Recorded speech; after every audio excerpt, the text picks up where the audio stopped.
caajisku waa uu ku fiican yahay. Waxaa laga yaabaa inay la yaabtid, laakiin amba waan la yaabay markii ugu horeysay aan maqlay. Hadda waxaad isweydiinaysaa caajis siduu igu fiicnaan karaa noloshaada haddaad rabtid inaad wax ka beddeshid, haddii aad rabtid hal abuur inaad la imaadid ama aragtiyooyin muhiima inaad la imaadid, waa inaad caajistaa ama boring waxay dhahaan inaad dareentaa. haddaba soo xasuuso, maxay aragtiyada muhiimka ay kugu dhacaan markaad suuliga ku jirtid ama musqusha? aragtiyooyin muhiima la imaadaa markaad musqusha ku jirtid. dadka qaar waxay u bixiyeen baytu raaxa, yacni meelaad ku fikiri karto oo aragtiyooyin fiican aad ku soo saari kartid. khubarada maskaxda marka waxay leeyihiin aragtiyooyinka muhiimka ah iyo waxay kugu soo dhacayaan xilligaad aad boring aad tahay ama caajis aad dareemayso ama howl kale inaadan haynin. waxay leeyihiin qayb maskaxda ka mid ah ayaa howl galayso. howshaasna systemkaas waxay dhahaan default mode network.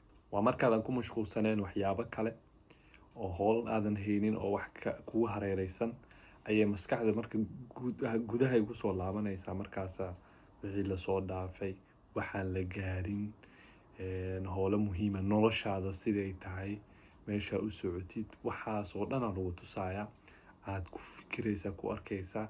marka social media oo kale hadda markaa kor u sii wadayso muuqaalada gaagaaban aad daawanaysid, waxay ka hor istaagaysaa marka inaad mawjadaas geshid oo noloshaada lagu tuso oo noloshaada wax ka beddeshid oo aragtiyo hal abuur leh la imaadid ay ka hor istaagayaan. marka tookada dambe, haddii aad rabtid howlo muhiima inaad xaliso ama hal abuur la imaadid ama noloshaada qaabka u beddeli lahayd inaad heshid, mobeelka meel iska geli, caajis dareen.